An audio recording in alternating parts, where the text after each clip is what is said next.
ज्योतिष केंद्र में हार्दिक स्वागत है। मित्रों, आज हम लोग बात करेंगे शिववास के बारे में। शिववास हमें कहाँ देखना चाहिए, कब देखना चाहिए? तो शिववास हमें भगवान शिव का जब हम रुद्राभिषेक करते हैं तब हमें उसका विचार करना चाहिए।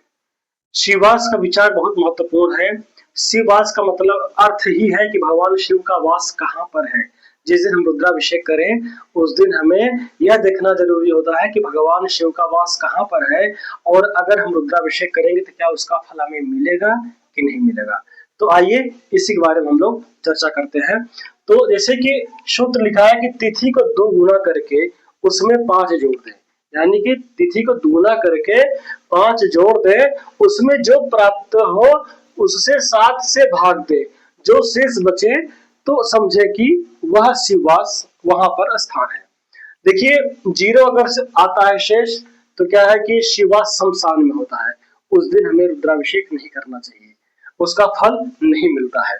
1 अगर शेष प्राप्त हो तो कैलाश, यानी कि भगवान का रुद्राभिषेक करने का फल बहुत अच्छा मिलेगा।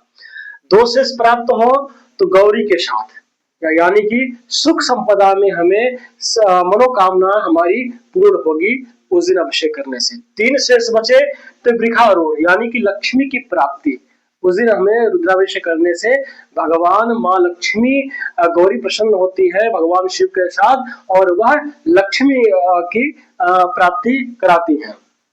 चौथा 4 शेष है तो सभा में जब भगवान शिव रहे तब अभिषेक न करें, इसलिए कि आपको संतापदायक और शोक प्राप्त होता है। 5 अगर शेष बचे तो भोजन पर, यानी कि पीड़ादायक, उस दिन भी हमें अभिषेक नहीं करना चाहिए।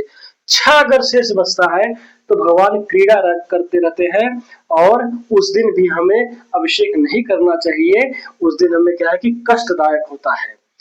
अब हम अगर मान लीजिए कि हमें किसी तिथि को हम एग्जाम्पल में ले लेते हैं कि शुक्ल पक्ष चतुर्थी तिथि को शिववास कहाँ पर रहेगा और हमें क्या अभिषेक करना चाहिए कि नहीं करना चाहिए। तो क्या है कि शुक्ल पक्ष चतुर्थी तिथि, तो शुक्ल एक आप लोग ये ध्यान देना है कि शुक्ल पक्ष को हम 1 मानते हैं और पूर्णिमा को, शुक्ल पक्ष प्रतिपदा को 1 मानते हैं और पूर्णिमा को 15 तिथि।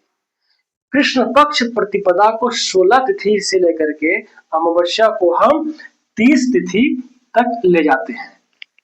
तो हमें क्या है कि शुक्ल पक्ष का निकालना है, तो शुक्ल पक्ष में क्या है कि डायरेक्ट 4 है चतुर्थी, तो 4 को हम पहले 2 से गुणा कर देंगे, तो 4 दूनी 8, 8 में प्राप्त हुआ।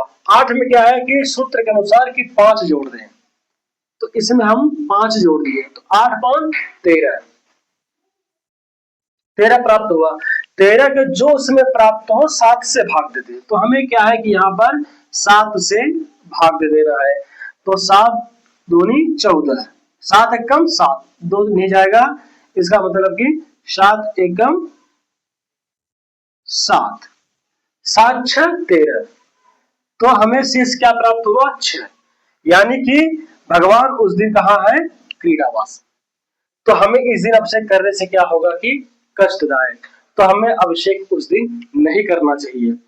और अभिषेक करने से किस वस्तु से हमें अभिषेक करने से क्या लाभ प्राप्त होता है, तो अगर हम गन्ने से अभिषेक करते हैं भगवान के तो लक्ष्मी की प्राप्ति होती है, दूध से करते हैं तो पुत्र प्राप्ति, प्रमेह, रोग का नष्ट, आयु की वृद्धि वो होती है।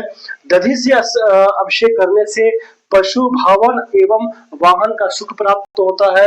कुशोदक से करने से असाध्य रोग, भगवान अगर किसी को असाध्य रोग लगा हुआ है तो आप क्या है कि शिवरात्रि के दिन आप उस दिन क्या है कि कुशोदक से शिव का अभिषेक करवाएं तो उससे निजात मिलेगी।